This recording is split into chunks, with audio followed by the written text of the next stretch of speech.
apprenant. Je suis M. Koné Hamza, professeur des lycées et des collèges à l'heure de Benjamin.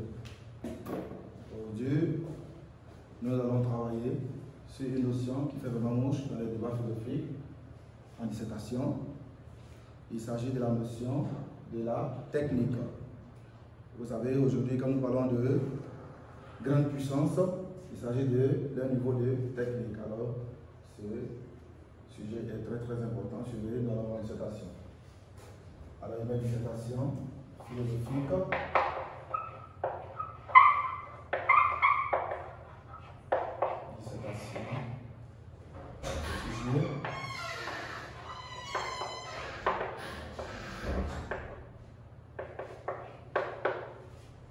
Doit-on redouter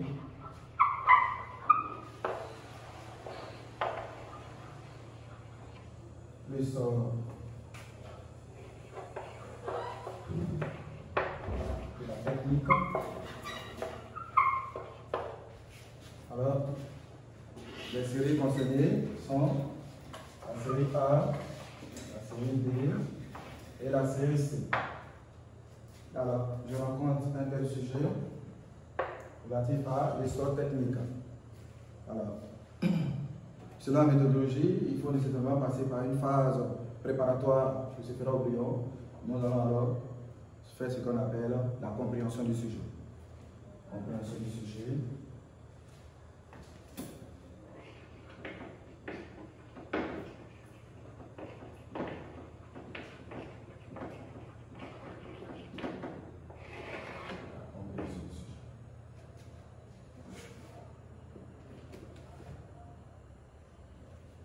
Comprendre un sujet consiste à dégager d'abord son étude parcellaire, qui est un exercice qui nous permet de définir les mots ou expressions essentielles du sujet et de reformuler le sujet. Alors, il y a une étude parcellaire, on va à l'étude parcellaire.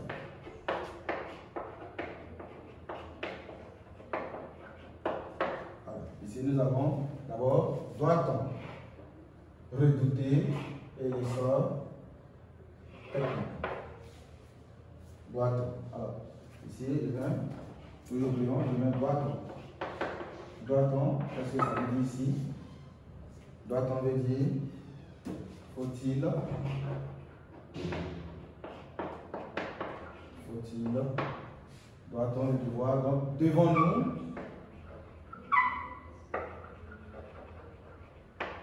Doit-on? Est-ce que aussi la nécessité? Donc, est-il nécessaire de?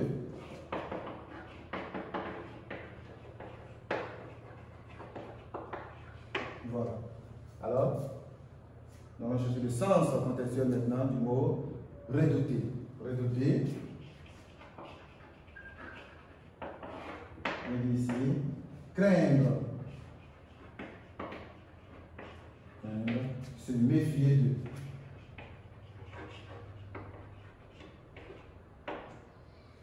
Alors, l'essor technique. L'essor technique. Dans l'essor technique, il s'agit ici du progrès technique. Mais progrès technique, progrès, l'avancée,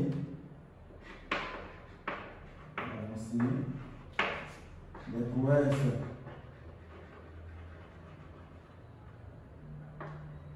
de la technique.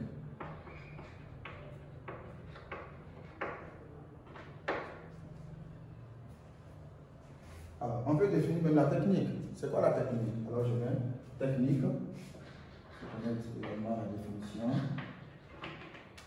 Technique.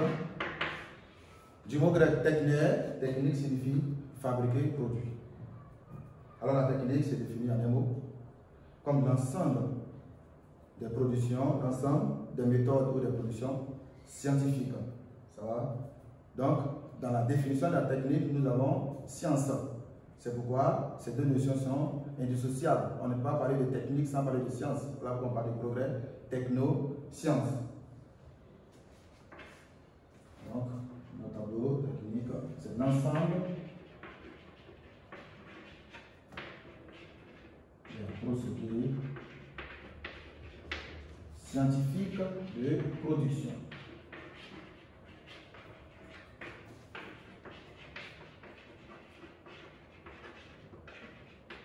Voilà.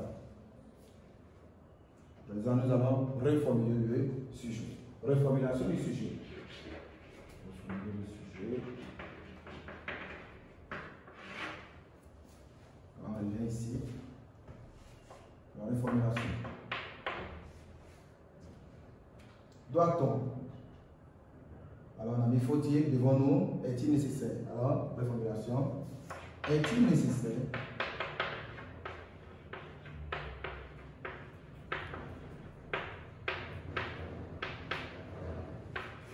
de se méfier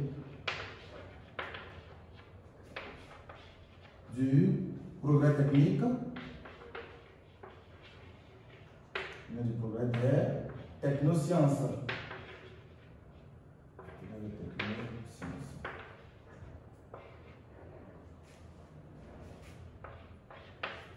La formulation, puisque le sujet est à la forme interrogative, la formulation doit être également à la forme interrogative. Mais la problématisation du sujet, c'est une étape préparatoire également qui permet de faire ressortir le problème philosophique et de dégager ses aspects qui vont nous servir d'annonce du plan. Alors je mets un problème philosophique. Problème. Alors ce sujet est relatif à la valeur, ça va, de l'avancée de la science et de la technique. Alors, on met ici, quelle est la valeur?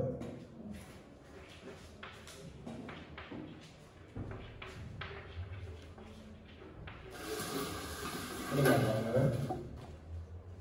Voilà, c'est bien.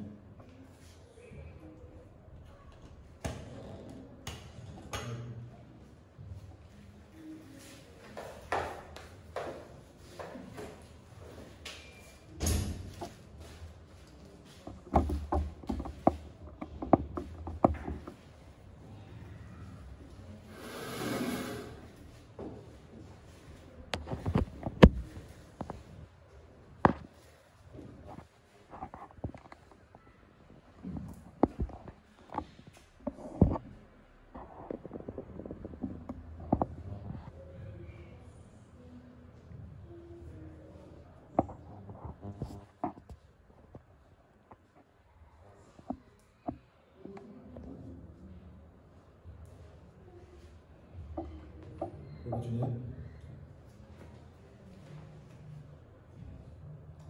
Ok.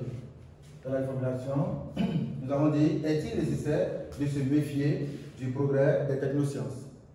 Alors, on revient ici. Une bonne formulation d'abord peut tenir lieu de problème. Mais nous allons donner un problème. C'est quelle est la valeur de l'essor technique?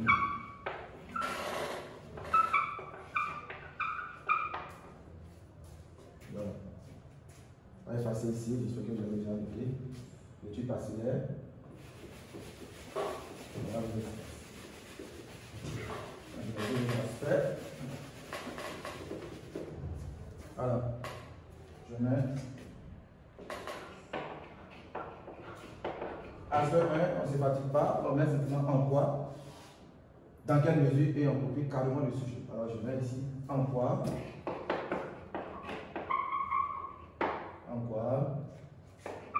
Nous devons redouter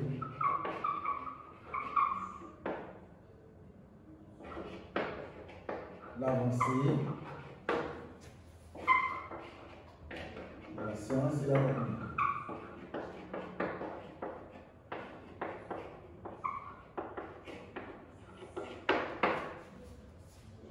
Aspect 2. Alors, sur l'aspect 1, nous avons dit en quoi nous devons redouter l'avancée de la technique. Alors, c'est qu'il y a un aspect 2, nous avons montré que, cependant,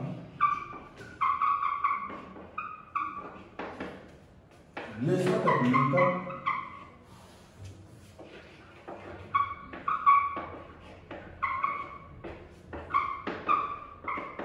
n'est-il pas à saluer? Est-il pas salutaire? En aspect 2. Alors, nous avons fini avec la phase préparatoire. Une fois dessiner le sujet comme ça au brouillon, je vais maintenant attaquer ma feuille de copie. En commençant par rédiger maintenant une introduction. Je passe ici. Je vais surtout le copier, on va effacer carrément ici. Maintenant deux, la phase rédactionnelle.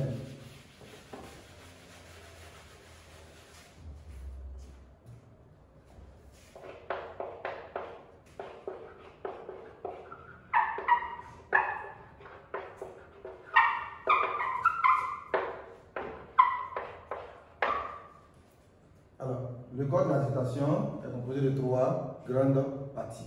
Il s'agit d'une introduction, d'un développement et d'une conclusion. Alors, dans l'introduction d'abord se fait en un bloc.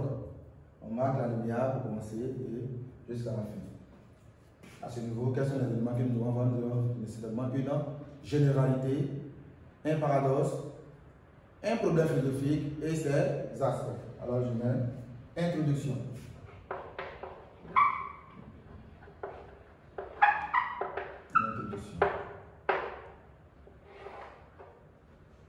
Alors, je vais faire l'introduction normalement, on n'a pas de place pour rédiger l'introduction. Alors, en introduction, puisqu'il s'agit de la technique, on peut commencer par une définition, soit par un constat.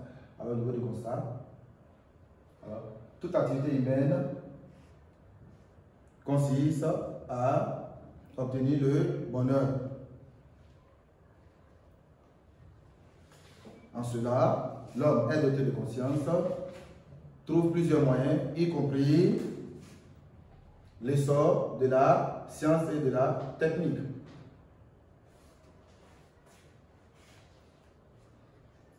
Mais cette notion, qui est au centre des débats contradictoires dans le milieu philosophique, incline les hommes à admettre, dans un premier temps, que ce progrès-là rencontre plusieurs difficultés qui minent la vie des hommes. Mais à y voir de près, il apparaît par moments que ce progrès technique a amélioré les conditions de vie. Dès lors, le problème qui ressort de cette contradiction est le suivant. Quelle est la véritable valeur du progrès technique? Résoudre ce problème consiste à répondre aux interrogations suivantes. En quoi nous devons redouter l'avancée de la science et de la technique?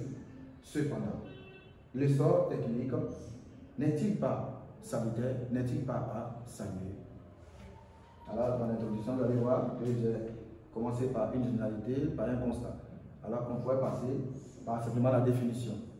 Alors, l'introduction commence par une définition. La technique, définie étymologiquement du grec technique qui signifie produit, la technique se définit en un mot, comme l'ensemble des procédés ou méthodes scientifiques de production. C'est elle qui améliore et permet le développement des sociétés humaines. Mais il apparaît que cette amélioration exige et est accompagnée d'un corollaire qui est purement négatif à la vie des hommes. Ce qui nous pousse à nous poser le problème suivant: quelle est la véritable valeur de l'essor technique? Mieux, en quoi l'on doit redouter l'avancée de la science et de la technique? Cependant, l'essor technique n'est-il pas salutaire? Alors, deuxième introduction, par la définition. On peut donner une troisième introduction. Alors, divergence et contradictoire sont les opinions entretenues sur l'essor technique. Une première opinion estime, par la voie des positivistes ou des scientistes, que la technique est la voie royale de la réalisation de l'homme. Mais une approche plus avancée nous montre que la technique apparaît ici comme une science nuisible à l'avancée des hommes. Dès lors, nous sommes en train de se poser le problème suivant: quelle est la véritable valeur de l'essor technique? Mieux, en quoi nous devons redouter l'essor de la science et de la technique? Cependant, ce progrès technique n'est-il pas salutaire? Ok, il y a 3 introductions, vous choisissez celle qui est ici. Alors après l'introduction, qu'est-ce qu'on fait?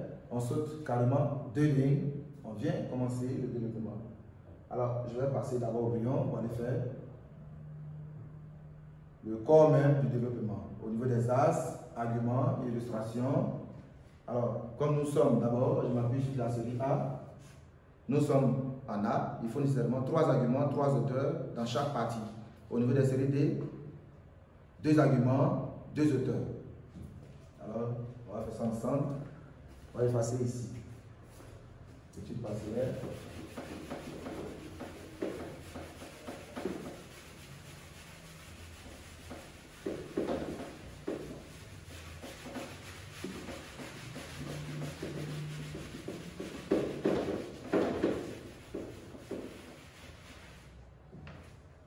Je reviens. Je mets le grand 2. Axe d'analyse. Les axes d'analyse. Et référence possible.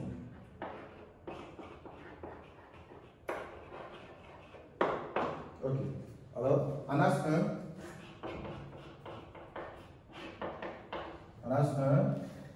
on va dire il est nécessaire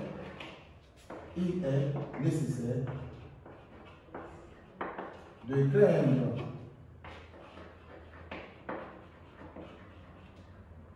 les prouesses techniques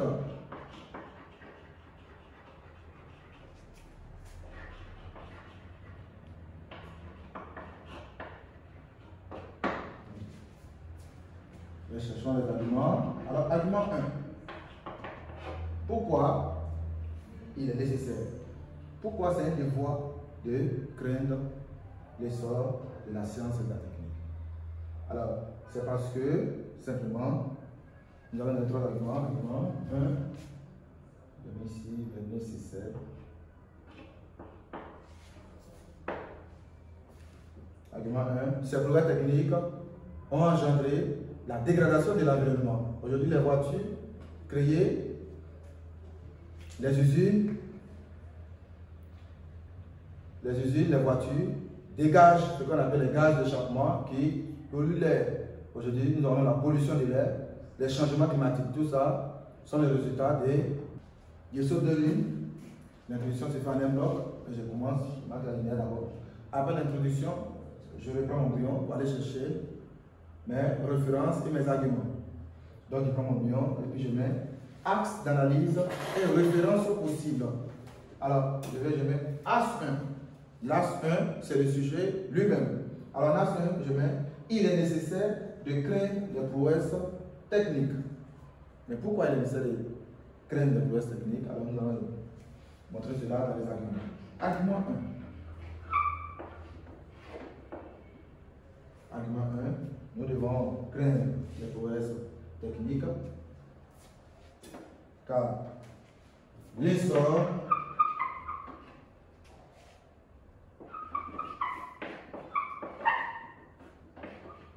technique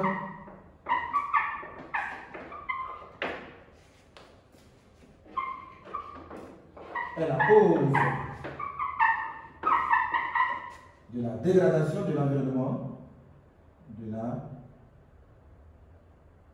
cause de la dégradation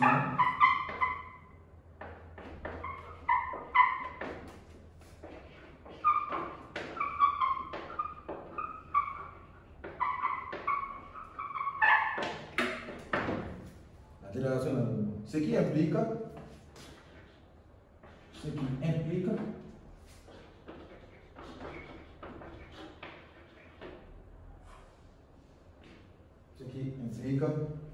les changements climatiques.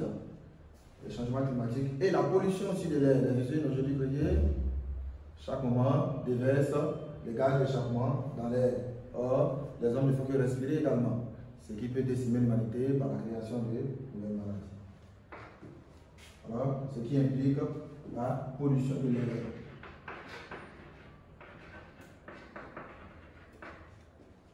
La pollution de l'air.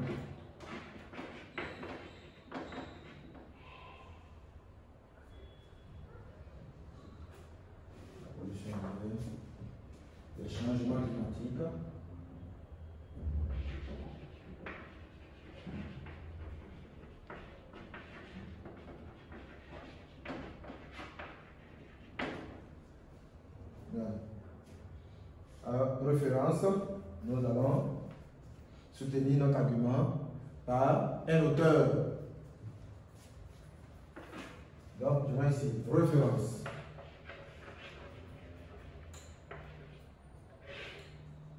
Référence, on va citer notre auteur. Alors, référence, nous allons citer Henry Bexton. Henry Bexton.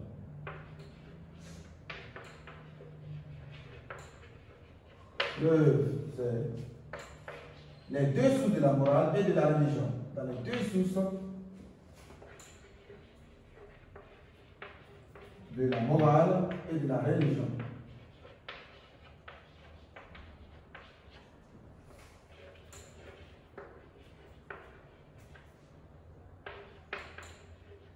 Et puis, deux points, je cite, l'humanité gémit sur le poids du progrès qu'elle a fait. L'humanité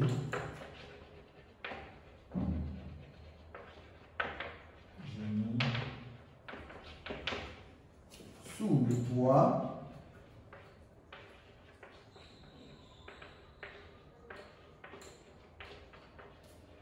du progrès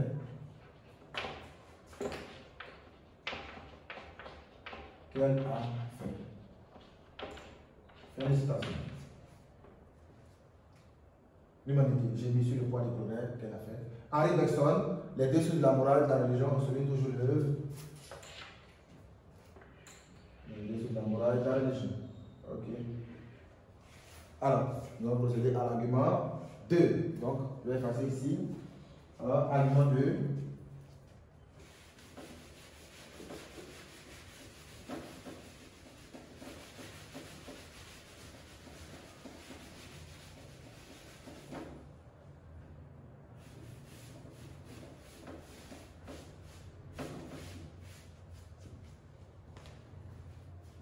Argument 2. Nous allons dire que les prouesses de la science et de la technique ont provoqué la dépravation des mœurs. Avec l'avènement de la science et de la technique, les hommes n'ont plus de moralité. Ils sont dans la recherche effrénée du profit, sans une dose de moralité. Donc, ce qui montre aujourd'hui la perversion du monde. Alors, on met le progrès technique a engendré la dépravation de l'os.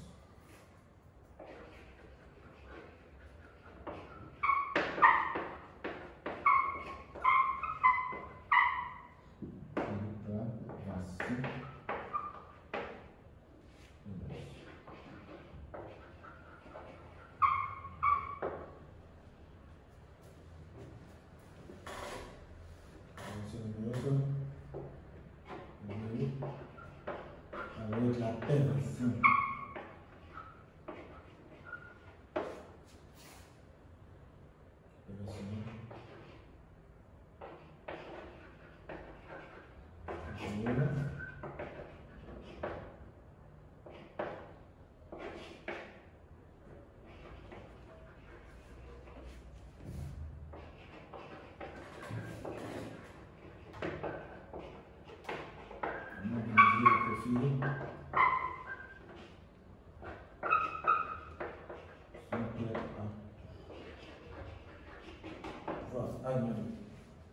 Argument 1, dépravation des mœurs.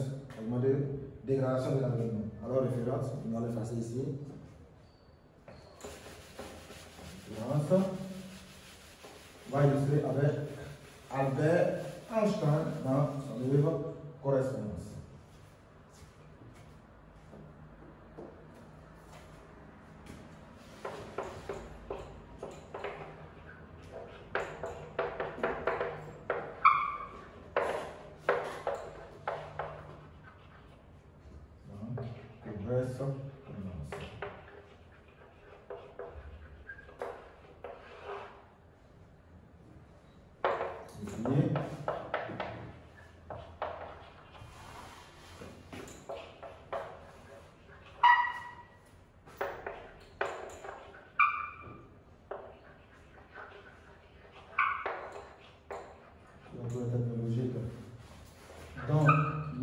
chantons les louanges.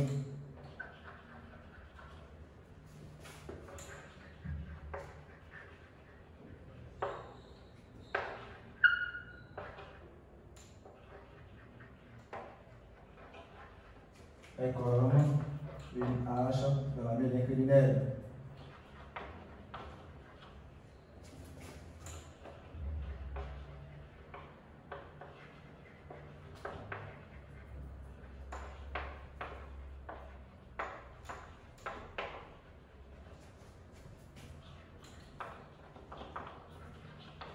Félicitations.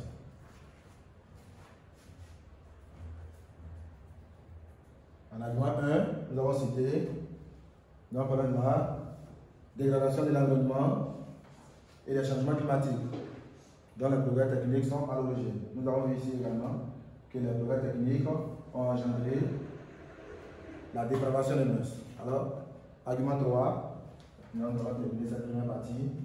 Je vais passer ici.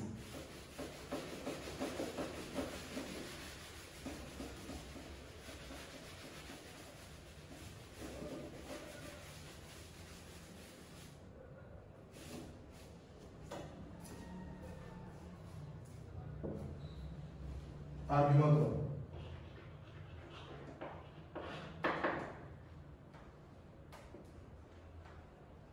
Nous allons parler des dérives de la science. L'essor de la science et la technique ont favorisé la prolifération des âmes, par la création ici même encore des âmes à destruction massive, ce qui est de décimer l'humanité et de créer une situation délétère. Aujourd'hui, quand on te parle de Satan 2, tout le monde a peur. Tout cela, ça fait partie des prouesses de la technoscience. Alors, nous allons parler ici en argument 3, les dérives de la science. Alors, la science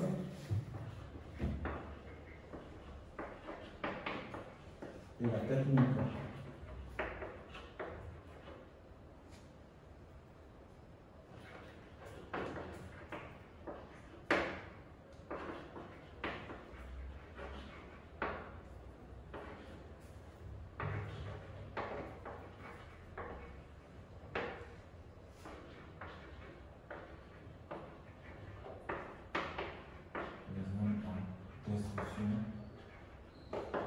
Massive.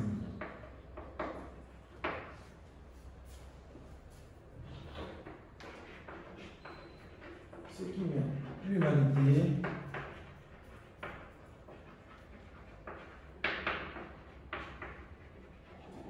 dans une situation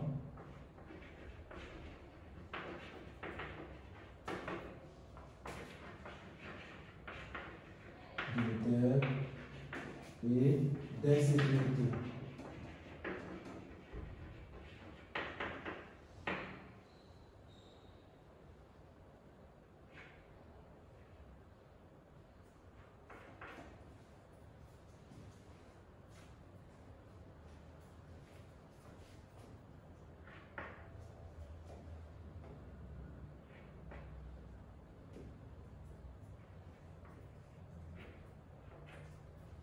Référence.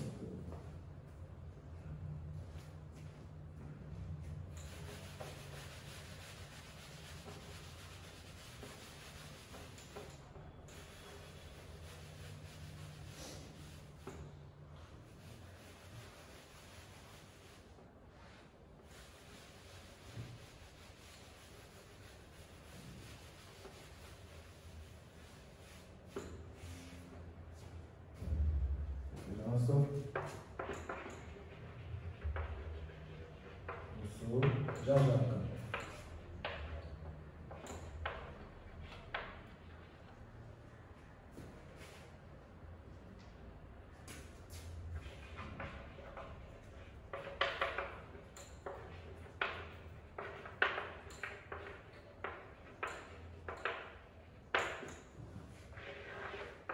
Oui.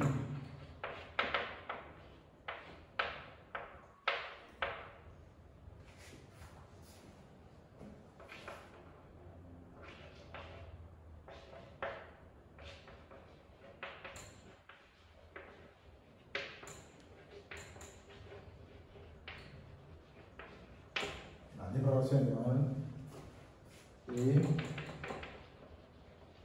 nos âmes se sont corrompues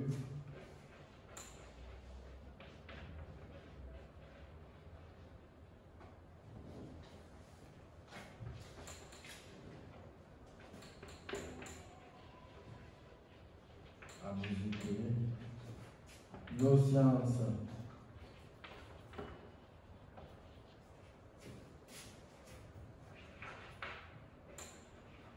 et nos âmes se sont avancées à perfection. Voilà. Alors nous allons terminer maintenant la première partie. En as 1, on a parlé de l'argument 1, elle est là, dégradation de l'environnement. Nous avons cité Henri Bergson. Argument 2, nous allons parler sur la dépravation des mœurs. Nous citons Rousseau. Et en argument 3, on parle des dérives de la science. Nous citons Henri Bergson dans la vie sur la morale et la religion. Alors nous allons procéder maintenant à la transition pour commencer l'as 2. Alors je vais effacer ici. On a une transition.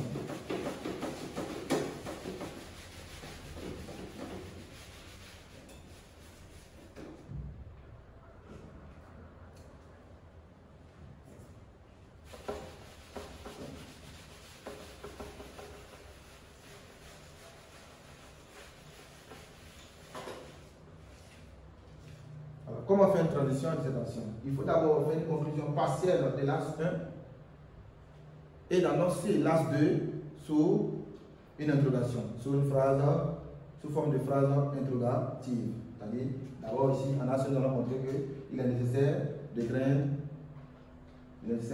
les prouesses techniques. Alors, retenons partiellement ou à mi-chemin de notre étude. Donc, on a ici, transition.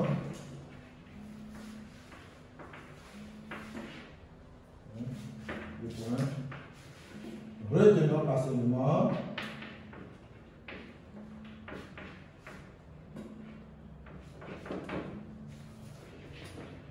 que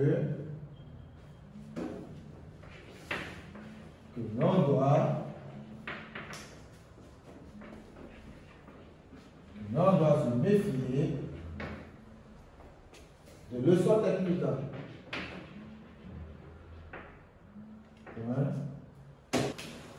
Nous venons de finir la première partie de notre document, de l'as 1, avec 3 arguments, 3 auteurs. Alors, pour aller à l'as 2, il faut faire nécessairement une transition. Mais ce n'est pas une transition. C'est une phase intermédiaire qui permet de relier les deux grandes parties.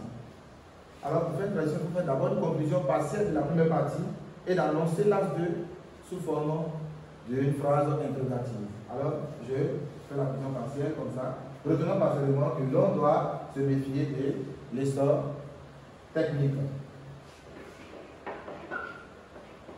L'essor technique.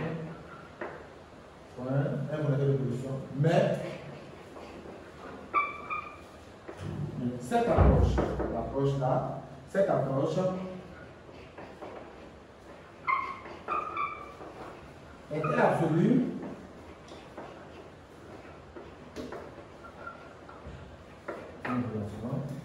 Mais autrement exprimé,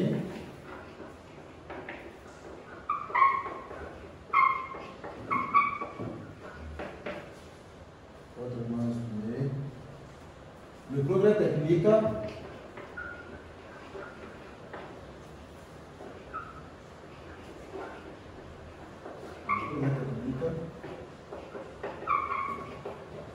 n'est-il pas salutaire? Voilà notre transition. Alors, je vais lire la transition. Retenons partiellement que l'on doit se méfier de l'essor technique. Mais cette approche est-elle absolue? Autrement exprimé, le progrès technique n'est-il pas salutaire? Alors, on va mettre ici H2 maintenant.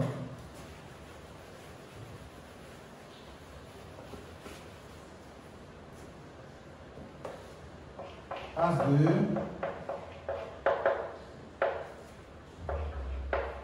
le progrès technique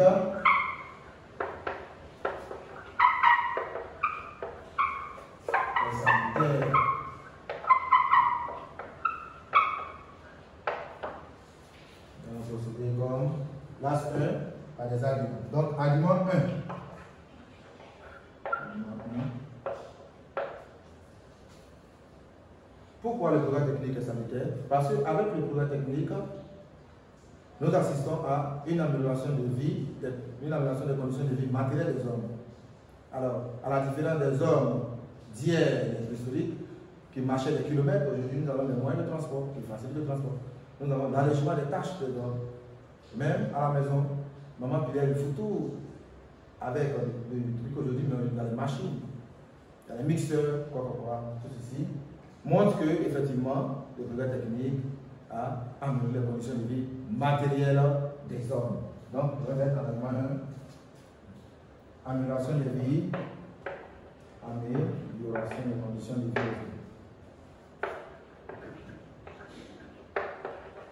des hommes. Conditions de vie des hommes.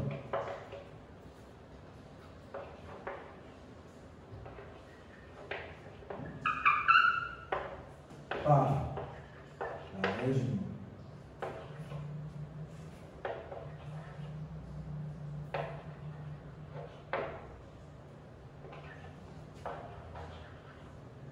Des tâches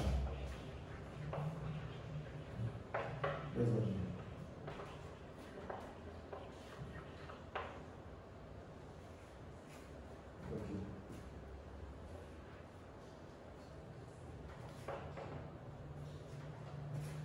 On va effacer ici, mettre la référence.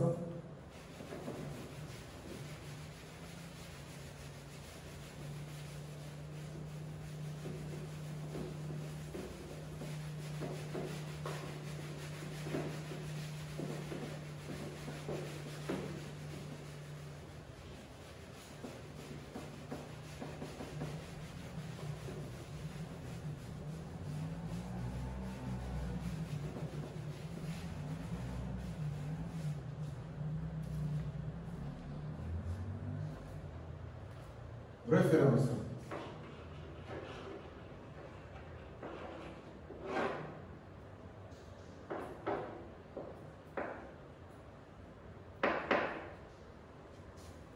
Ici, référence, nous allons citer Gaston Berger.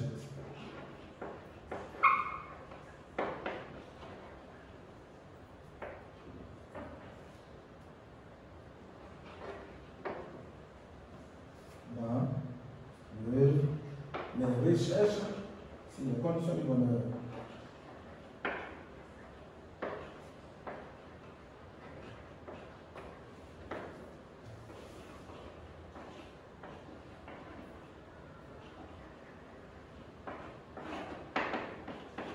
Et les techniques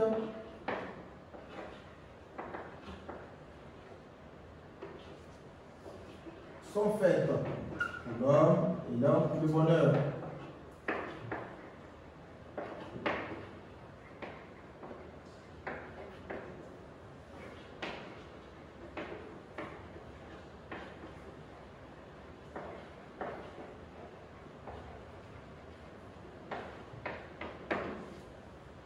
Alors, argument 2.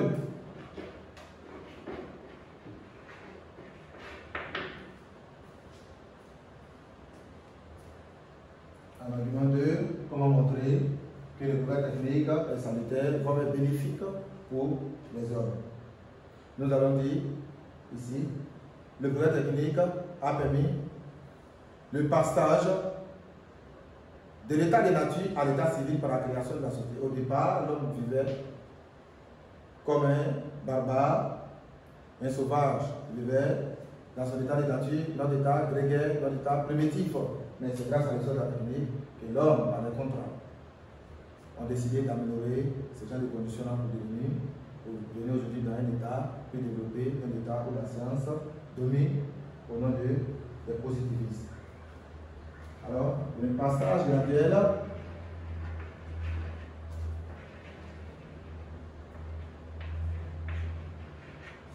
de l'état de nature à l'état civil.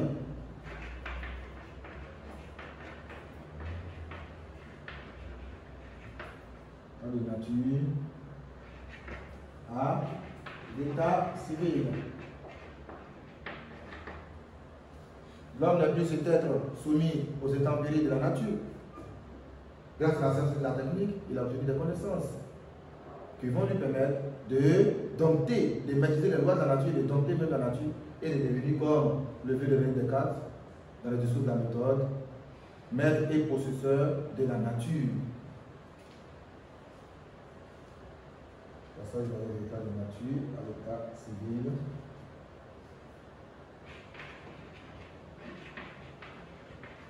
À la maîtrise des lois de la nature.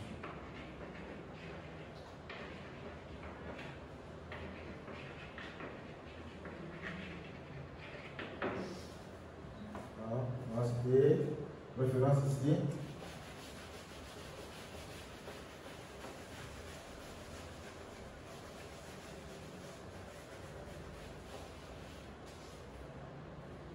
On va citer Jean Rostand. Jean Rostand, dans son livre Pensée d'un biologiste. La pensée d'un biologiste.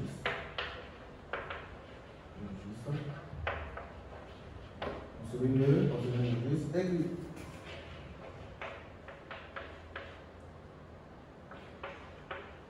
La science a fait de nous des dieux.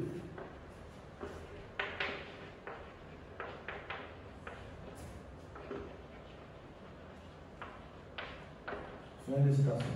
Jean Rostand. La science a fait de nous des dieux. Voilà. On prend rapidement. On va procéder à l'argument 3. Donc, argument 1, amélioration des conditions de vie. Argument 2, passage de l'état de nature à l'état civil.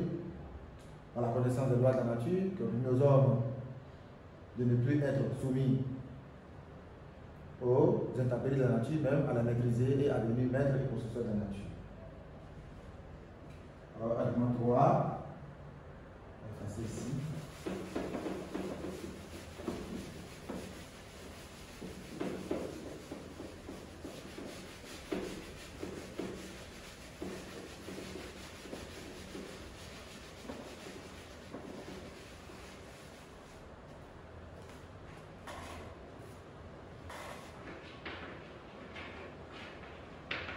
Argument 3. Alors, nous allons montrer ici que c'est grâce à la science et la technique que les hommes ont pu créer des méthodes plus sophistiquées dans le domaine de la médecine qui aujourd'hui arrivent à soigner des maladies qui au départ qu'on ne pouvait pas soigner. Donc, amélioration dans le niveau de la santé pour faciliter la vie des hommes. Alors, on va mettre création des objets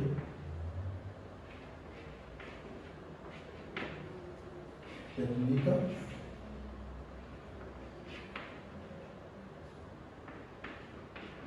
dans le domaine médical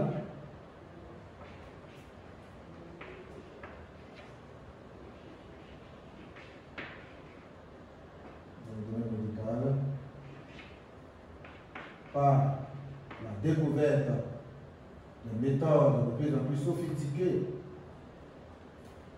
par la découverte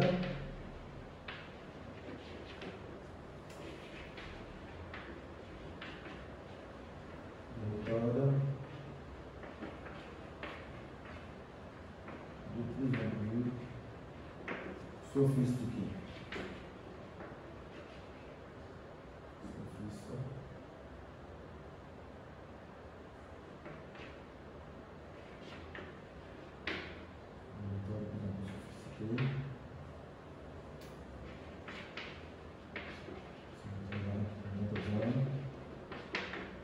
De lutter efficacement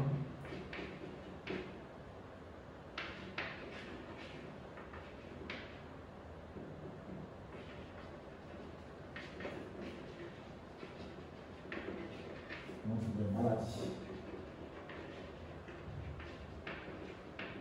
Alors, référence.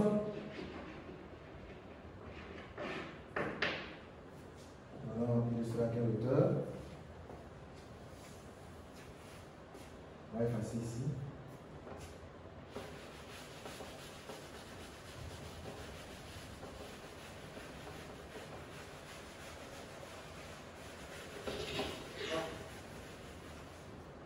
référence. Jacques Ellul. C'est Jacques Ellul.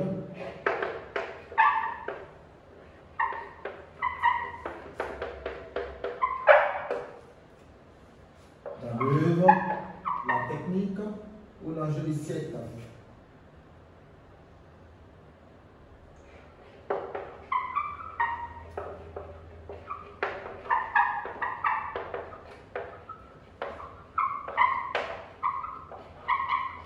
L'enjeu du siècle.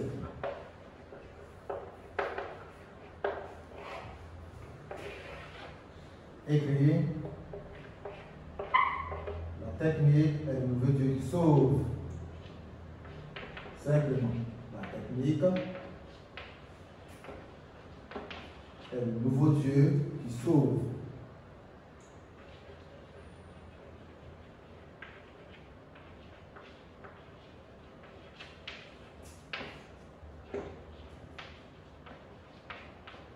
Voilà. Alors, une fois j'ai fini de montrer le corps, de montrer le embryon, je vais venir maintenant sur ma copie. Alors, il s'agit de mettre simplement le connecteur logique entre ces arguments et d'expliquer les arguments en relation avec l'âge que nous donnons. Alors, si je viens comme ça, il est nécessaire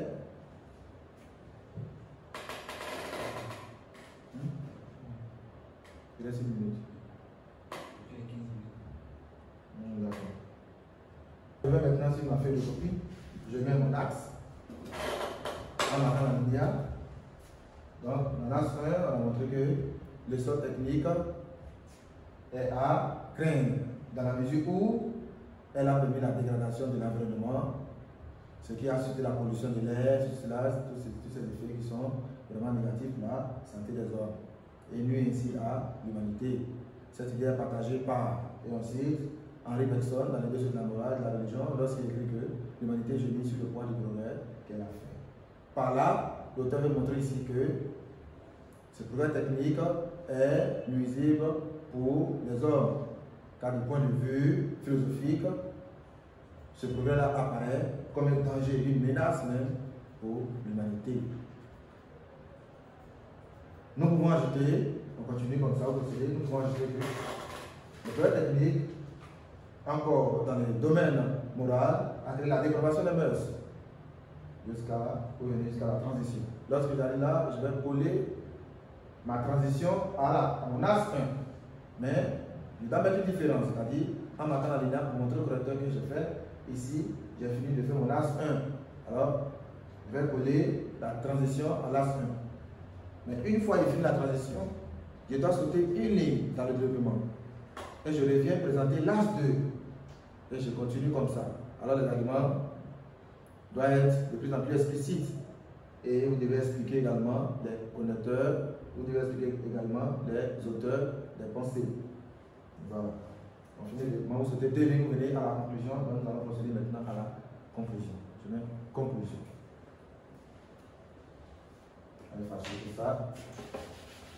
On va conclusion.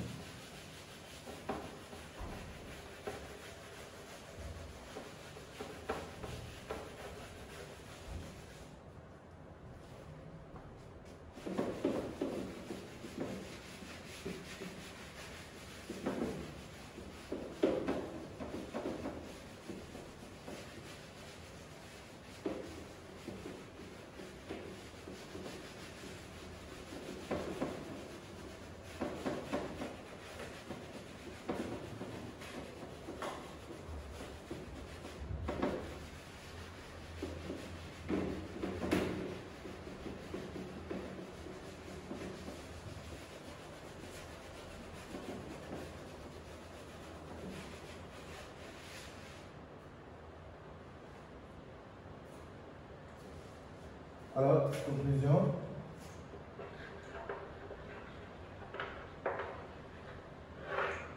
Nous allons rappeler la méthodologie de la conclusion. Alors, pour faire une bonne conclusion, il faut faire d'abord le bilan des axes d'analyse. C'est-à-dire l'axe 1, l'axe 2 que nous avons développé dans notre développement.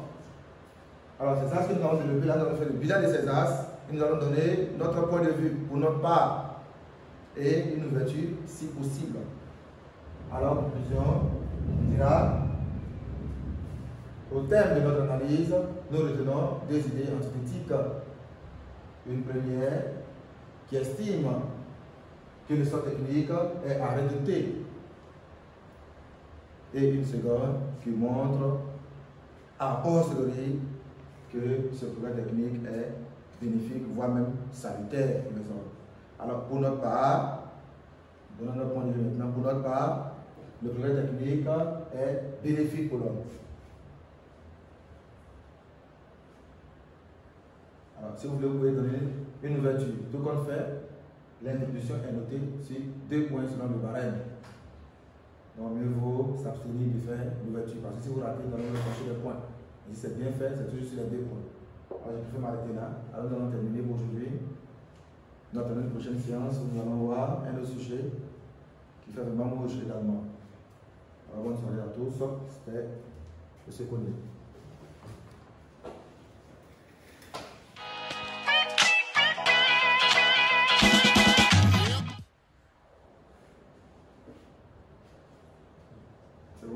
Ok.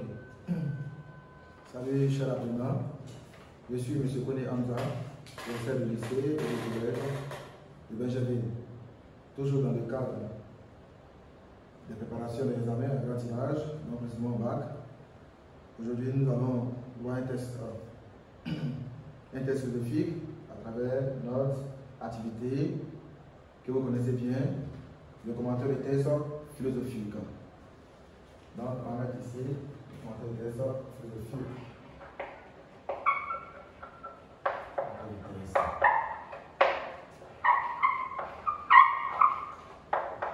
Alors, c'est pour la série A, D et C.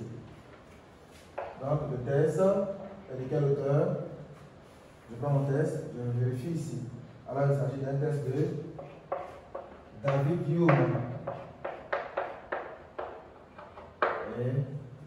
Et c'est de dialogue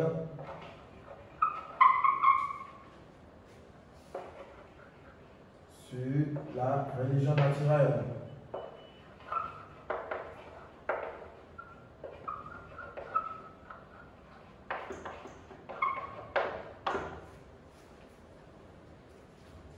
Alors, il faut dire que cette année, c'est un nouveau format d'évaluation. Au départ, avec la formule PPO, c'était 2 sujets de dissertation et un commentaire. Maintenant, vous êtes confronté à un seul sujet de dissertation et un commentaire. Ce qui veut dire que le commentaire, la compréhension du commentaire doit être vraiment indispensable pour un candidat qui doit maîtriser. Au cas où, lorsque vous partez, vous rencontrez que le sujet de la dissertation est difficile, vous allez vous réfugier dans le commentaire. Alors, puisque le commentaire est un exercice facile, mais que les apprenants trouvent difficile, aujourd'hui nous allons montrer une nouvelle méthode pour comprendre cet exercice. Alors, je prends mon test. Mon premier réflexe, c'est de numéroter d'abord le test. Alors, je vais numéroter le test de la première ligne sur la ligne 14. Alors, je vais lire et relire le test afin de comprendre le test. Alors, test philosophique. Mon opinion est que tout homme sent, en quelque façon, la vérité de la religion dans son propre cœur et que par le sentiment intime de sa faiblesse et de sa misère, plutôt que par aucun raisonnement. Il est conduit à recourir à la perfection de cet être dont il dépend. Au fur et à mesure que je lis, je vais faire ressortir en même temps les idées essentielles de ce test. Car nous sommes d'abord dans la phase préparatoire. La phase préparatoire, non? Phase préparatoire.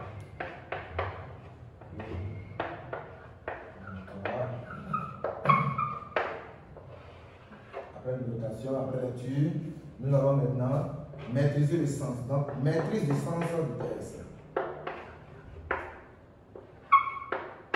Maîtrise du sens du test.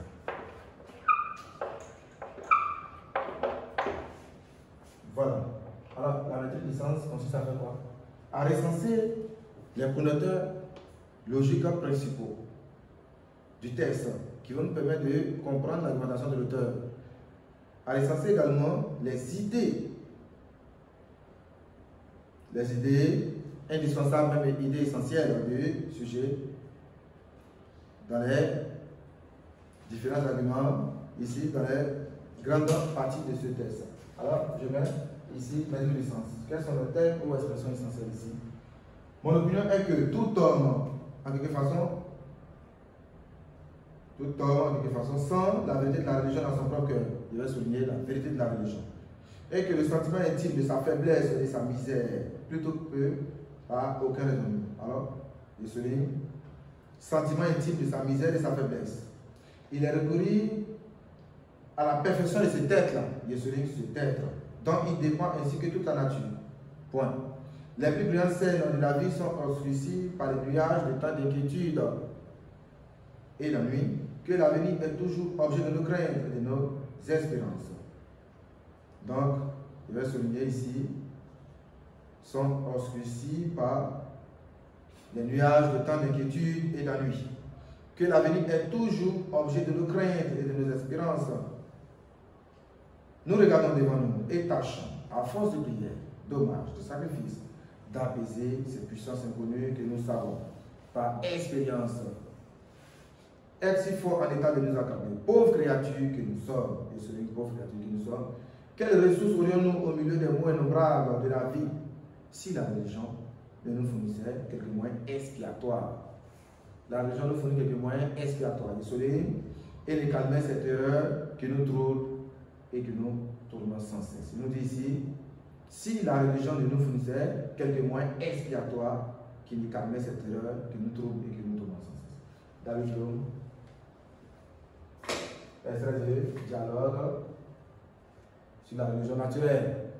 Alors, ces mots que j'ai soulignés là, je vais les définir. Quand il nous dit ici, par le sentiment intime de sa misère et de sa faiblesse, qu'est-ce qu'il veut dire? Que l'homme a la prise de conscience, l'homme a une prise de conscience sur lui-même, ses propres limites, sur sa vie. Il sait que sa vie est limitée, il y a des questions qui dépassent son entendement. Et il nous dit, c'est ce qui conduit l'homme à recourir à cet être-là. Pourquoi l'homme est religieux? Parce qu'il a la prise de conscience de ses limites. Il sait qu'il est limité, qu'il a des questions qu'il n'arrive pas à répondre, mais qu'il va répondre à ces questions. Alors, il trouve la réponse dans la religion. Il trouve cette réponse-là dans la croyance religieuse. Il continue. Quand il nous dit ici, les plus grandes scènes de la vie sont jusqu'ici par tant de nuages d'inquiétude. Dieu nous montre que notre vie est truffée de difficultés, minée de tant de maux, que l'homme se trouve ici toujours dans des difficultés. Alors, quelles ressources aurions-nous si ce n'est pas Dieu, si ce n'est pas la religion? C'est pourquoi il nous dit ici, quelles ressources aurions-nous au milieu des mots innombrables de la vie si la religion ne nous fournissait pas quelques mots expiatoires? Alors, en expliquant les termes ou expressions essentielles du texte, on comprend directement le texte. On comprend directement le texte. Donc, après compréhension par la maîtrise du sens, nous allons dégager maintenant ce qu'on appelle la problématique du texte. Alors, je mets problématique du texte. Toujours bien. Problématique du texte.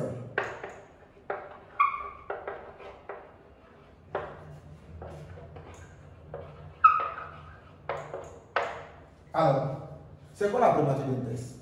Problématiser un test, ou faire la problématique d'un test, c'est simplement dégager les items de la grille de lecture. C'est-à-dire l'idée générale que nous appelons ici le thème. Quelle est l'idée générale? De quoi parle ce test? Donc je mets ici, sur le plan, je mets mon thème. Thème. Alors, pour connaître le thème, je me pose la question, de quoi parle le test? Je sais que ce test parle de la religion, mais quel aspect de la religion? J'ai un test qui me parle de la religion, mais quel aspect de la religion? Alors, je ne dois pas mettre simplement thème la religion. Alors, si je mets ça, c'est pas bon. Je ne peux pas avoir la totalité des points. Je dois mettre, c'est quel aspect de la religion?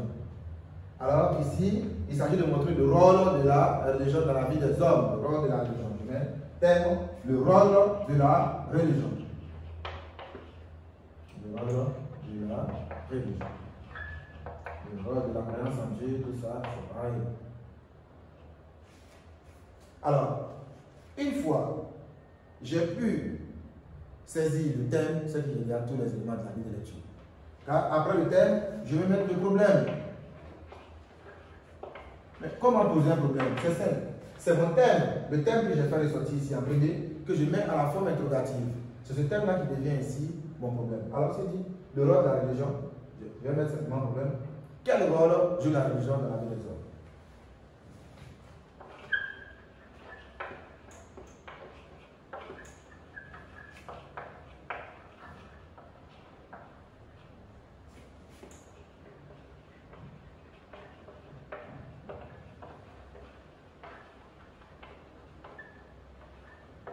Avec mon interrogation, puis c'est un problème. Alors, j'ai le problème formulé ainsi. Quel rôle joue la religion dans la vie des hommes? Alors, la réponse, après lecture, la réponse que l'auteur donne au problème est ainsi la thèse de l'auteur. Alors, si on posait la question, s'il y avait des gens, on lui demandait, yo, quel rôle joue la religion? C'est clair, en disant là, ici, que la religion nous fournit des moyens inspiratoires et ne calmer cette erreur qui nous trouble sans cesse. Alors, nous allons reformuler maintenant cette pensée. On ne publie pas carrément un passage de texte pour dire que c'est la thèse, non. La thèse, c'est un passage de texte qu'on regarde et on reformule. Ici, il veut nous montrer que le rôle de la religion est de soulager et d'apaiser le cœur des hommes. Donc, thèse, la religion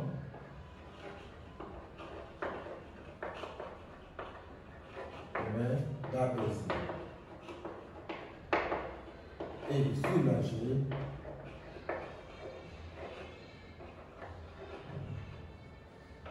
les hommes.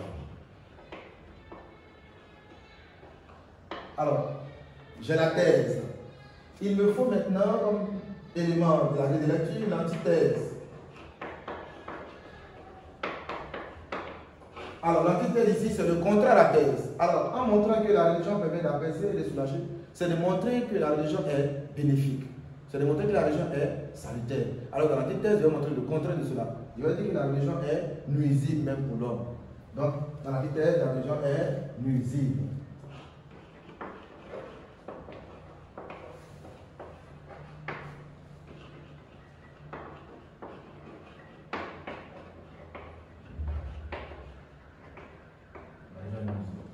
Alors, nous allons procéder à l'intention en écrivant ce texte.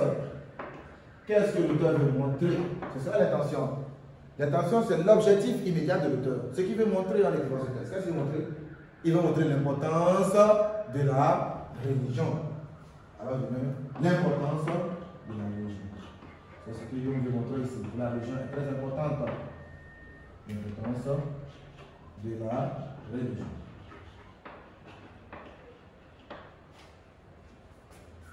Alors, nous allons montrer maintenant l'enjeu. C'est quoi l'enjeu? L'enjeu, c'est la double intention. C'est l'intention de l'intention. Ça va? J'ai déjà l'intention, mais au-delà de l'intention, qu'est-ce qu'il veut montrer? Quel est l'objectif lointain de l'auteur? C'est cela l'enjeu. Alors, l'enjeu, c'est les grandes valeurs telles que le bonheur, la liberté, l'humanité, la connaissance de l'homme et la connaissance de la vérité. Alors, l'enjeu ici, puisqu'il parle d'apaiser, de soulager, l'enjeu ici, c'est le bonheur.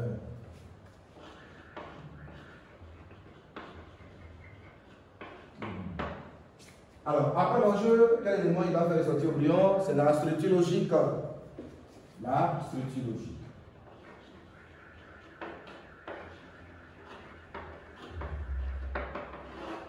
Mais c'est quoi la structure logique?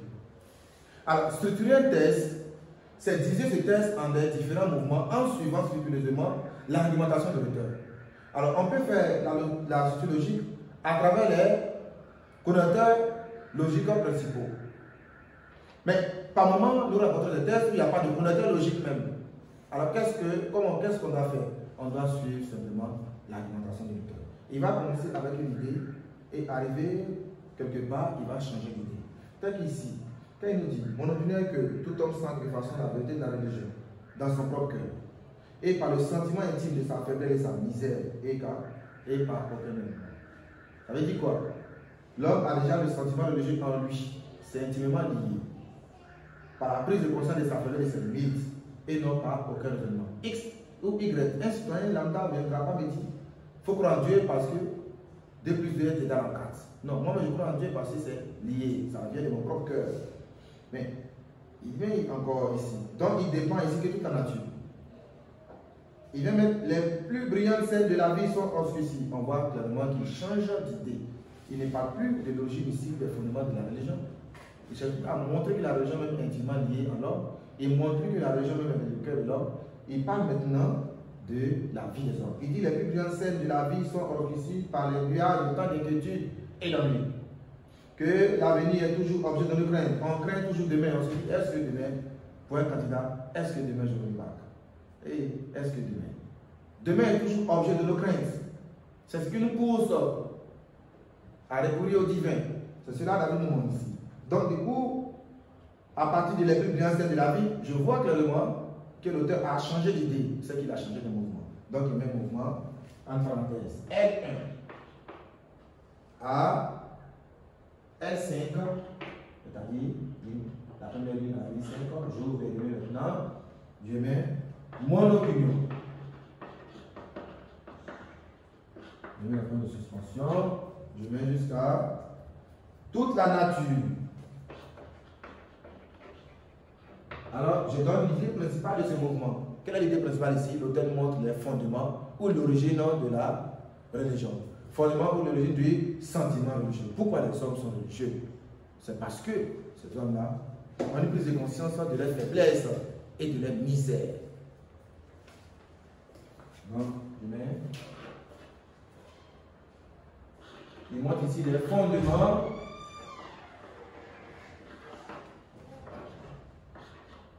de la religion. Alors, nous continuons par la recherche du second mouvement. Second, s'il y a plus un troisième, évidemment.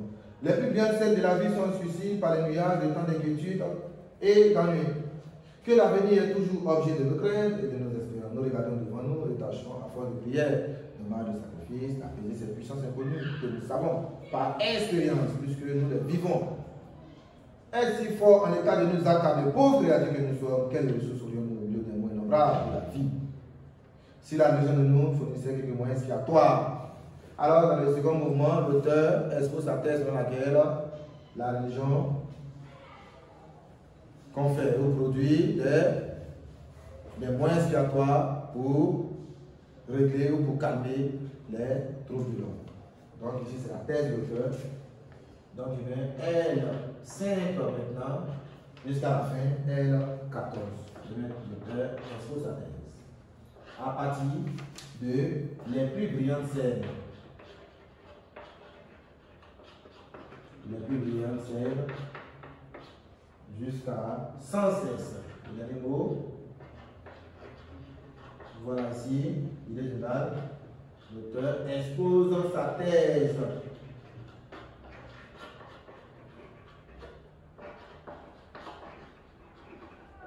Le tableau est petit, donc vous débrouillez comme ça.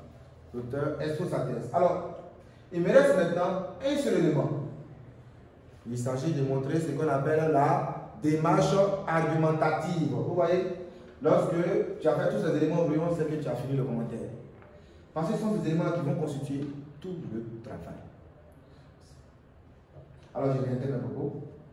J'ai dit au départ que le commentaire d'exercice est même le plus facile des exercices proposés au bac. Pourquoi? Parce que dans le commentaire, on me donne un texte, on me dit d'expliquer et de créer un sujet. C'est moi-même, j'explique selon ma propre compréhension. Nous sommes 10 candidats, nous n'allons pas expliquer le texte de la même manière. Je reste fidèle à ma pensée et je m'inspire de certains éléments ou des passages du texte pour dire que ce que je dis là, à preuve, cette idée se perçoit à la ligne 3, à la ligne 2, à la ligne 5, ainsi de suite. Alors ici, nous sommes dans la liberté vraiment de penser. Nous sommes même dans un exercice purement philosophique.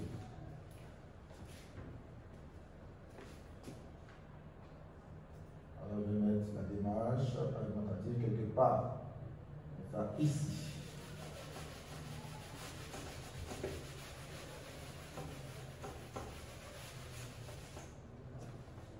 Démarche argumentative.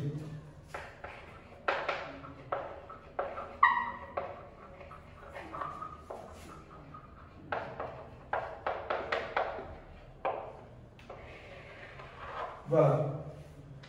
Alors, comment faire une démarche argumentative? C'est simple.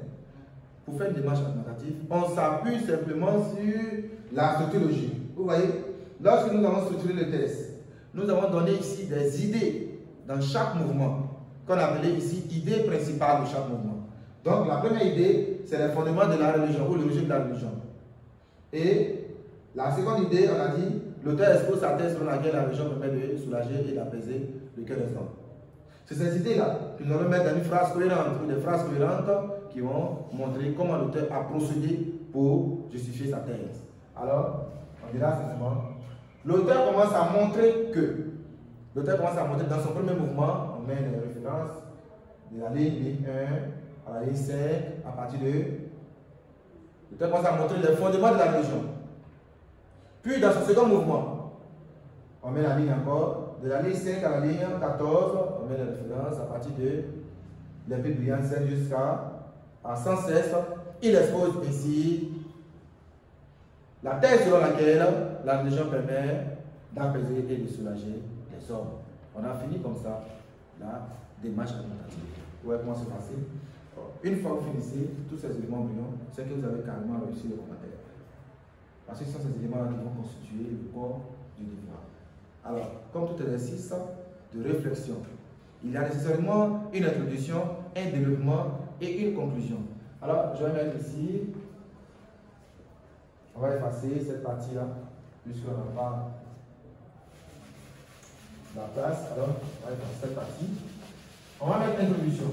D'accord. Nous restons toujours brillants. Nous allons montrer le squelette de notre commentaire. Alors, je mets introduction comme ça. Et je mets les compos, les éléments constitutifs de mon introduction. Alors, qu'est-ce qui va composer mon introduction? D'abord, je vais mettre, je vais aller chercher ça sur le brouillon là-bas, le thème. Une fois que j'ai le thème, je vais chercher maintenant le problème. Oh, je dis à tous les éléments au brouillon. Le problème et la thèse. À l'appui de ces trois, il faut donner le nom de l'auteur et la source de l'œuvre. Donc, je mets nom de l'auteur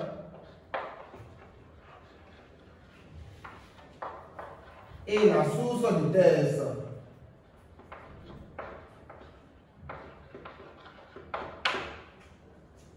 Voilà, voici mon introduction. Alors, c'est comme l'introduction de la dissertation. Ça se fait en un bloc. Ça se fait en un bloc en débutant par la lumière. Alors, je vais faire un exemple d'introduction. Alors, simplement, le test soumis à notre étude ou à notre appréciation philosophique est extrait. Voici la source en bas. Est extrait de Dialogue sur la religion naturelle de Soline et je donne le nom de l'auteur de David Hume. Dans ce test, l'auteur nous entretient sur, dans le thème, sur le rôle de la religion. Une fois qu'il donne le thème, je vais donner maintenant le problème. Quel rôle joue la religion dans la vie des hommes? Pour David Hume, et dans la thèse, la religion permet d'apaiser et de soulager les hommes. Voici les trois éléments tableau que j'ai fini comme ça. Je peux m'arrêter là. Comme je pouvais dire également, pour plus de précision, nous allons nous intéresser à son étude de données. J'ai fini l'introduction. C'est tout. 3 points ici, cadeau. Il suffit de faire sortir le thème, problème et la thèse, sans oublier le nom de l'auteur et la source de l'œuvre. J'ai fini carrément l'introduction sur 3 points. Alors, après l'introduction, il faut nécessairement un développement.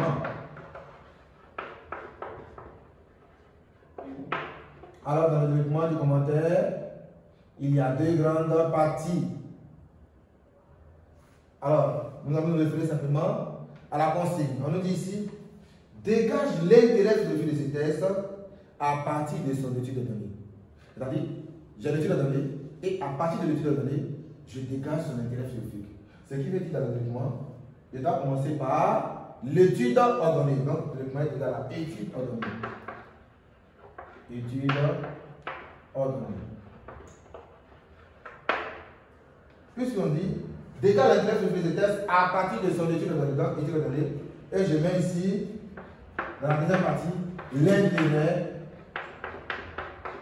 philosophique. Ok.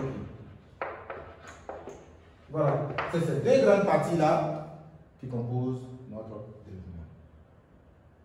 L'étude ordonnée et l'intérêt philosophique. Mais c'est quoi l'étude ordonnée? C'est quoi l'intérêt philosophique? Alors, c'est simple.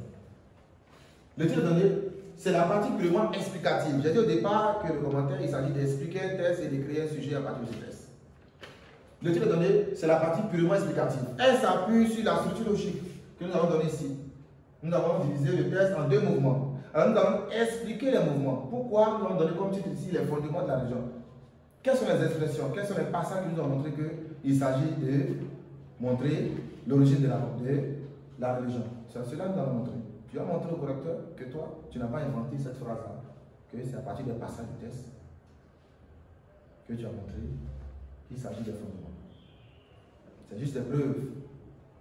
Alors, une fois tu présentes, tu vas carrément expliquer pourquoi il s'agit de montrer les fondements de la religion ici. C'est ce que nous allons faire dans l'étude ordonnée. Donc, si tu as un test à 3 mouvements, tu dois expliquer en 3 grandes parties. Si tu as un test en 2 mouvements, tu dois utiliser tu dois expliquer en 2 mouvements. Donc, l'étude ordonnée, c'est la partie purement explicative du test. Alors, quand j'ai fini de faire l'étude ordonnée, je viens carrément à l'intérêt philosophique. Comment ça se passe?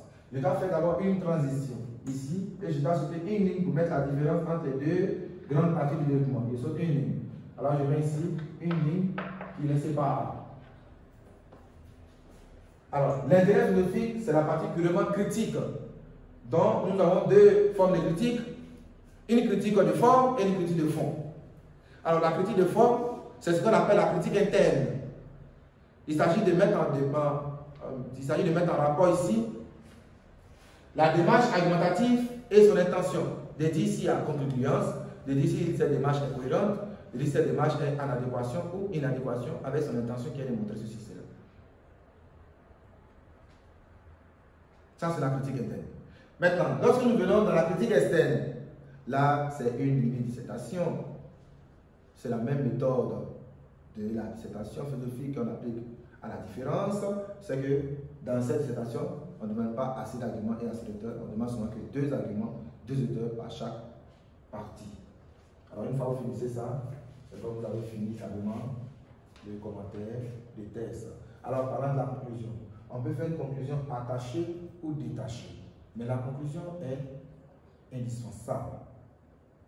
À un moment, on disait qu'elle était facultative. C'est caduque cette pensée. Maintenant, la conclusion, elle est plutôt impérative même. Mais la conclusion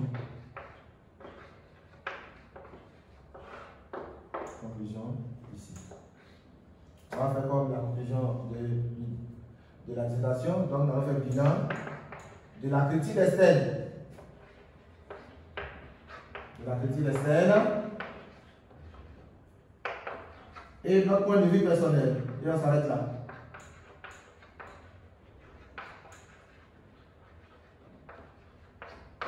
Voilà. Une fois que vous finissez tout ça au rayon, c'est fini. Vous pouvez maintenant attaquer votre feuille de copie. Alors, je prends la feuille de copie. Je commence l'introduction. Je vais reprendre l'introduction. Alors, le texte soumis à notre étude philosophique est extrait de l'œuvre Dialogue sur la religion naturelle de David Hume. Dans ce texte, il nous entretient sur le rôle de la religion. Alors, je mets un problème carrément. Quel est le rôle de la religion dans la vie des hommes? Pour l'auteur, la religion permet d'apaiser et de soulager le cœur des hommes. Pour plus de précision, intéressons-nous à son étude de ligne. Je reviens à la ligne, je saute carrément 2 lignes et je marque la ligne là. Je commence maintenant. Je commence d'abord par exposer la structure logique. On présente carrément la structure logique. Comme ça, alors, nous nous proposons de diviser ce test en 2 mouvements. Dans le premier mouvement, de la ligne 1 à la ligne 5, à partir de mon opinion jusqu'à la nature humaine, l'auteur montre ici les fondements de la religion. Puis dans ce second mouvement, de la ligne 7 à la ligne 14, à partir des plus brillants 7 jusqu'à 116, il explique ici sa thèse selon laquelle la religion permet d'apaiser et de soulager les hommes. Je saute maintenant, je reviens à la ligne, je marque la ligne, je reprends la phrase. Dans ce premier mouvement, je mets de la ligne 1 à la ligne 5, je mets ici mon opinion jusqu'à la nature. L'auteur présente ici les fondements de la religion. Je procède maintenant par les questions. Quels sont les fondements de la religion? Et je réponds à la question. Pour l'auteur, l'homme est doué de conscience, car dans l'explication méthodique, ce que nous appelons ici étude de données, c'est une explication méthodique. Il s'agit de dire les non-dits de l'auteur, ce qu'il n'a pas dit. Mais en le disant, on doit s'appuyer sur les éléments du texte pour montrer des preuves. Ok, donc je reprends. Je vais faire oralement mon étude de données du premier mouvement. Alors, dans le premier mouvement, de la ligne 1 à la ligne 5, l'auteur nous présente ici les fondements de la religion. Mais quels sont les fondements de la religion? Pour l'auteur, nous devons rechercher les fondements de la religion dans le cœur même des hommes. L'homme est doué de conscience et de raison, est toujours à la recherche d'un être supérieur, car il reconnaît ses limites et ses faiblesses. Cette idée se perçoit à la ligne, je mets la ligne, à la ligne 3, lorsqu'il dit l'homme a le sentiment intime de sa faiblesse et de sa misère. C'est ce qui le conduit à recourir à la perfection de cet être dont il dépend. C'est tout pour la première partie. Puisque ça fait la première partie à ce moment que 5 lignes. Et l'idée qui est dans ces 5 lignes, c'est cette idée-là. Je dis, je continue. Dans ce premier mouvement, nous retenons que la religion tire son fondement dans le cœur des hommes et dans la prise de conscience de leurs limites et de leur misère. Mais qu'en est-il du second mouvement? Et je reviens à la ligne Macamia. Dans le second mouvement, l'auteur nous montre que la vie humaine est truffée de difficultés, de peines. Or, l'homme étant un être limité, ne peut que s'attacher à un être supérieur. C'est en cela qu'il écrit ici, à la ligne 5, à travers cette phrase. Tu mets en guillemets, les plus grands de la vie sont assujettis par les nuages, le temps d'inquiétude et de la nuit. Plus encore, pour l'auteur, les hommes sont des êtres pauvres par nature. C'est pourquoi, à la ligne 1, il est perçu par ce point d'exclamation, pauvre créature. Que c'est seulement par la religion que l'homme peut surpasser. L'homme peut surpasser et l'homme peut avoir assez de courage pour surmonter ces difficultés qui minent sa vie. Sans cela, il écrit que la religion permet des moyens expiatoires et calme les terreurs qui troublent sans cesse ces hommes. C'est simple, je viens de finir l'étude de données. Je vais maintenant sur ma feuille. Après l'explication du texte, qu'en est-il de son intérêt philosophique? Quel est notre point de vue de la forme de ce texte? Alors quand il parle du point de vue de la forme, je viens carrément dans ce qu'on appelle la critique interne. Or, j'ai dit au départ, la critique interne permet de mettre en rapport la démarche argumentative de l'auteur et son intention, de montrer s'il y a adéquation. On dit à un individu d'aller au marché. Est-ce que si ça va tourner ailleurs avant d'aller au marché, il sera à l'heure? C'est ce que vous devez dire. L'auteur, en montrant l'importance de la religion, en voulant montrer l'importance de la religion au lecteur, est-ce qu'il a bien procédé à travers son argumentation? C'est ce qu'il s'agit de dire. Alors, nous allons montrer. Alors, quelle est la nature d'abord de ce texte? C'est un texte explicatif. Alors, dans ce texte explicatif, l'auteur commence à montrer dans un premier mouvement les fondements de la religion. Puis, dans un second mouvement, il expose la thèse selon laquelle seule la religion permet de soulager et d'apaiser les hommes. Une telle démarche est cohérente, est claire et est en adéquation avec son intention qui est de montrer l'importance de la religion. Ainsi, ce texte est recevable et est admissible. J'ai fini la critique interne. Mais comment venir à la critique externe, qui est notre dissertation? Il faut également un connecteur ou une phrase de transition. Donc, je mets un connecteur d'abord. Dès lors, je vais maintenant moi-même créer un sujet de dissertation, puisqu'il devient dans la critique externe, qui est une dissertation encore. Alors, mais comment créer mon sujet de dissertation? Je dois prendre d'abord la notion même du texte. Il s'agit ici de la religion. Mais qu'est-ce qu'il y a donné comme enjeu? Le bonheur. Donc, je mets un rapport. J'ai religion ici, à ma gauche, j'ai le bonheur à ma droite. Alors, quel lien il y a entre la religion et le bonheur? Alors, je formule mon sujet maintenant avec les deux éléments. Dès lors, la religion participe-t-elle au bonheur de l'homme? Dès lors, la religion participe-t-elle au bonheur de l'homme? Vous voyez que j'ai utilisé carrément la notion du sujet et l'enjeu pour créer mon sujet de dissertation. Au départ, on disait la thèse problématisée, mais maintenant il s'agit, au départ on disait l'enjeu problématisé, maintenant il s'agit de la thèse problématisée. Mais tout compte fait, la thèse montre ici que la religion est bénéfique, elle est salutaire. Mais pourquoi elle est bénéfique? Pourquoi? Parce qu'elle conduit l'homme au bonheur. Alors, la religion est un facteur de bonheur. Alors, maintenant nous revenons dans la dissertation. Je vais effacer ici et on va disserter ensemble.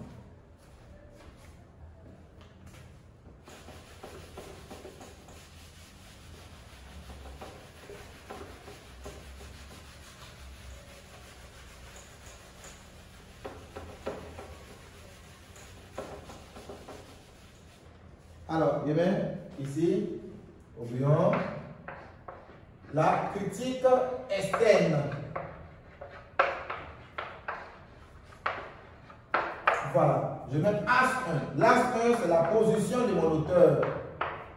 Ici, le candidat n'a pas le choix de changer l'ordre des axes. L'ordre des axes est rigide. Il faut nécessairement épouser la position de l'auteur. Dans le texte, l'auteur nous montre que la religion est source de bonheur, la religion est bénéfique. Alors, en H1, je mets la religion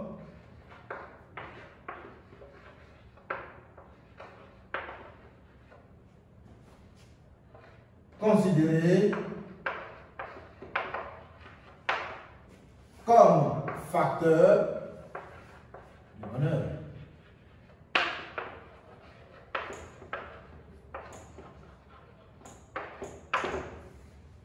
Alors, nous allons rechercher maintenant les arguments. Alors, dans cette partie, je peux déposer carrément mon test maintenant. Je dépose mon test. Puisque là, je vais mettre en rapport ma culture philosophique. C'est ici que nous voyons la culture philosophique du candidat. Est-ce qu'il a bossé ses cours? Est-ce qu'il connaît ses cours? Est-ce qu'il a des auteurs? Il a lu des œuvres ou il a étudié des œuvres en classe? C'est ici que nous allons voir. Ici, on peut se détacher de nos tests. C'est pourquoi j'ai déposé mon test. Alors, on va montrer que la religion est considérée comme facteur de bonheur. En quoi la religion est facteur de bonheur? Alors, argument 1. La religion. Par l'enseignement des vertus de paix et de tolérance, aucune religion ne décidera la vertu de ton prochain. Dans toute religion, on enseigne la paix, l'amour du prochain. Le Christ me disait, aimez-vous les uns les autres comme je vous ai aimé. Donc, par l'enseignement des vertus de paix et de tolérance, la religion participe à l'harmonie sociale. Ça va? À l'équilibre social. Donc, je mets ici, argument 1, par l'enseignement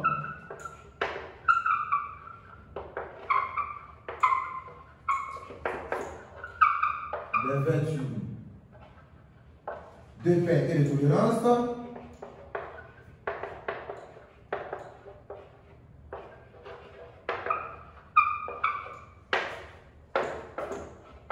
la religion participe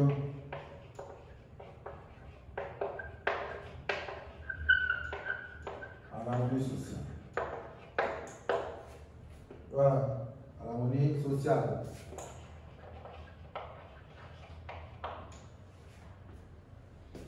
Référence, nous allons citer un auteur. Alors ici, on peut citer Émile Durkheim dans les formes élémentaires de la vie religieuse, lorsqu'il nous définit la religion comme un système solidaire de croyances et de pratiques relatives à des choses sacrées. Mais ce qui est plus intéressant, quel auteur qui est plus intéressant, la citation plus intéressante, C'est de citer Henri Bergson dans les deux suites de la morale de la religion, lorsqu'il nous dit qu'on interprète la religion d'une manière ou d'une autre, la religion joue toujours un rôle social. Alors, Henri Bergson, les deux suites de la morale de la religion.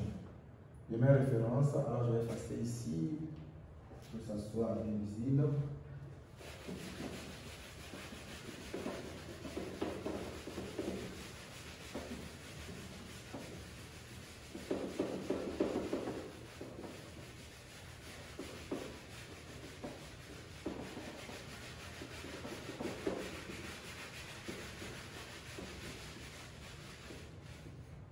Voilà, Henri Bergson.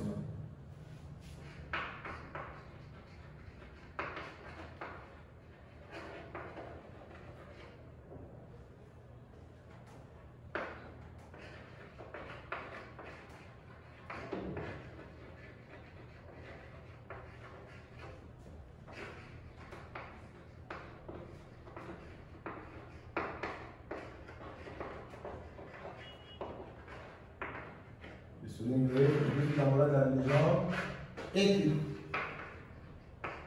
Deux points.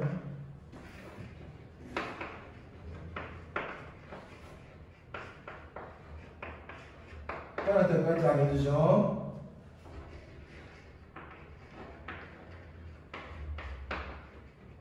d'une manière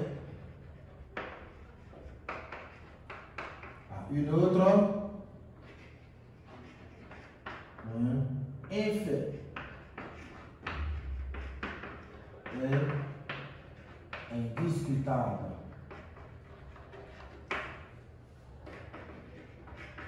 C'est qu'elle joue un rôle social. Voilà, félicitations. Henri Bergson, de la religion d'une manière ou d'une autre, un fait indiscutable, c'est qu'elle joue un rôle social. Argument 2. Alors, pourquoi la religion est facteur de bonheur en jouant un rôle social,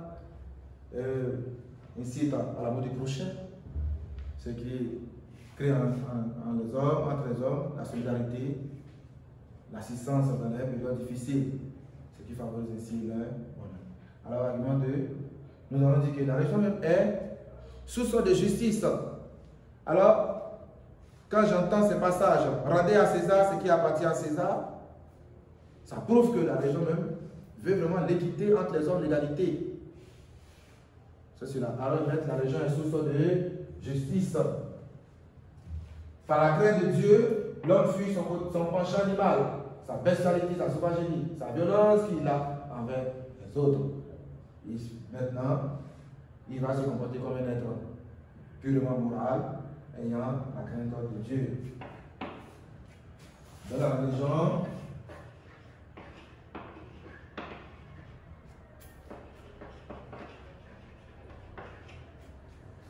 est source de justice.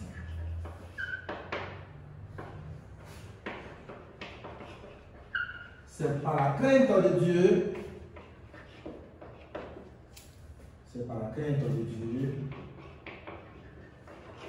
que les hommes agissent moralement. Ils agissent équitablement, que les hommes agissent.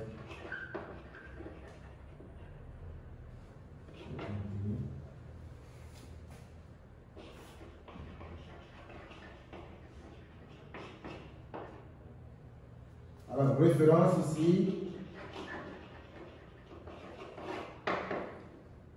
Nous allons citer maintenant Jean-Jacques Rousseau qui nous dit toute justice vient de Dieu. Toute justice vient de Dieu. Il y a un principe de justice inné en tout homme.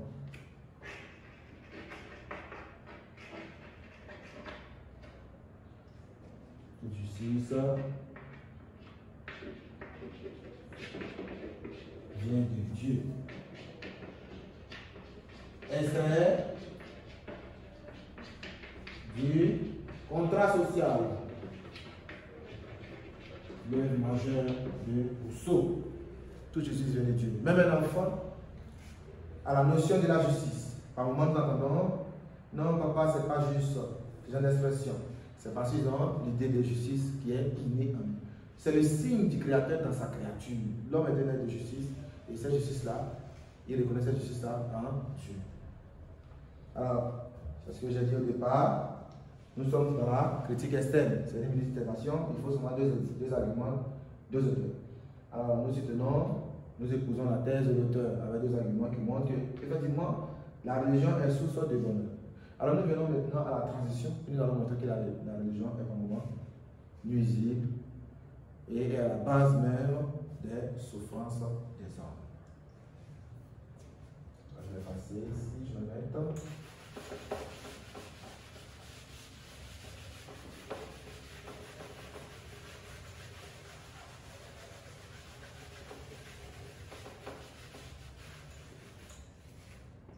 Alors, la transition.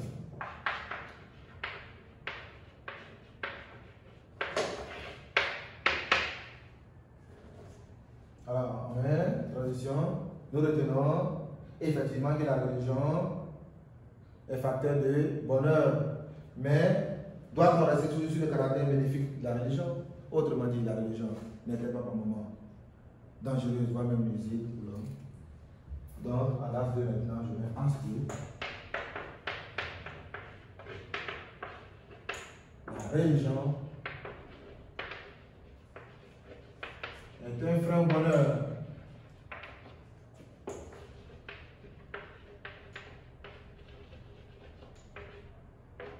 Des hommes. Nous allons rechercher les arguments. Pourquoi la religion est un frein au bonheur des hommes? Alors, il faut dire à ce propos que la religion met l'homme dans une servitude, une soumission scrupuleuse. L'homme n'agit plus par sa propre volonté. Il est soumis à des règles, à des prescriptions qu'il doit respecter. Il devient ici esclave de la religion. Un esclave ne peut être heureux.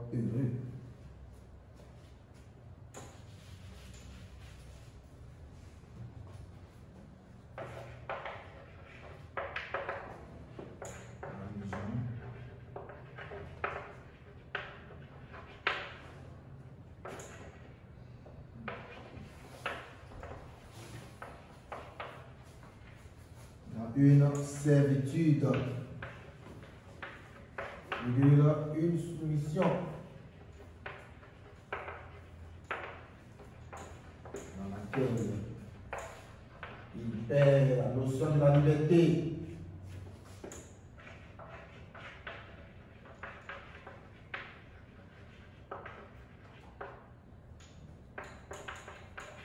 Il devient ainsi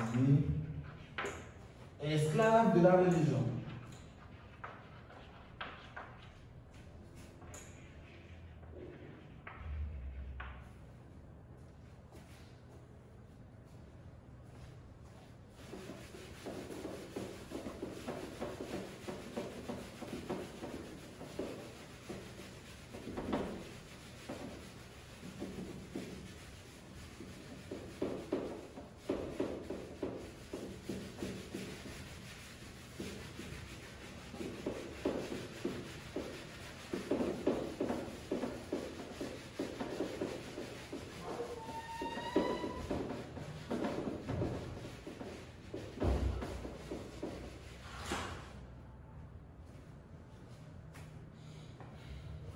Alors, préférence qui montre que la religion est l'homme de la servitude.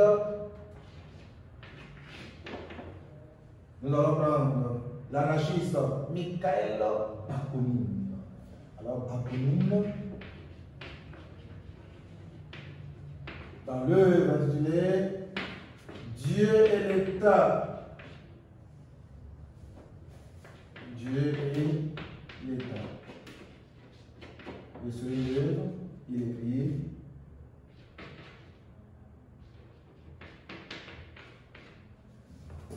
si Dieu est présent, l'homme est esclave.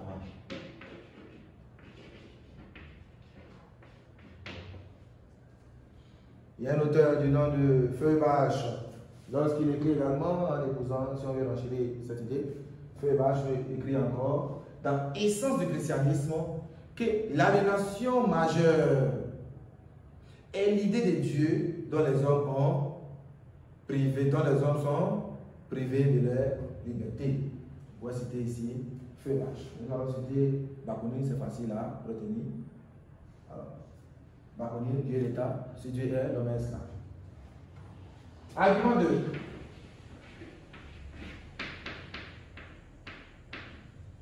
Alors il faut dire que la religion même est un instrument de domination et d'exploitation de l'homme par l'homme. Elle est une invention créative de l'esprit de l'homme en vue d'appauvrir les pauvres et d'enrichir les riches. Donc la religion est un instrument d'exploitation de l'homme par l'homme.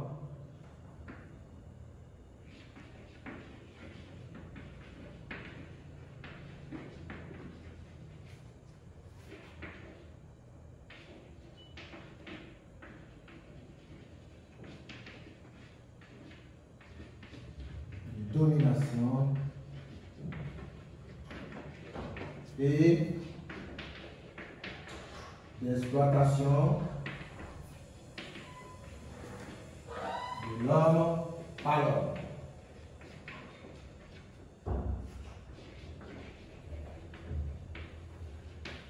Marx nous dit ici que c'est les bourgeois qui ont inventé cette pratique en vue de garder les richesses et d'appauvrir les pauvres.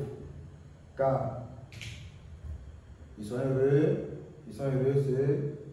et bien ils auront le royaume des cieux, ceux les pauvres auront le royaume des cieux.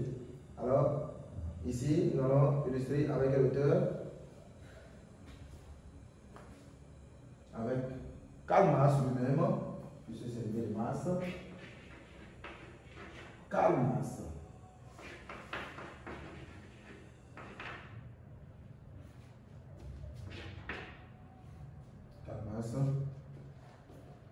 Dans Contribution à la critique de la philosophie du droit de Hegel.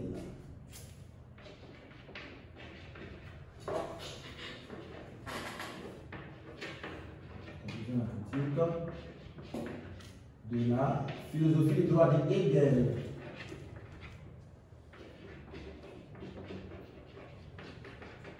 Et puis, la religion est bien du peuple.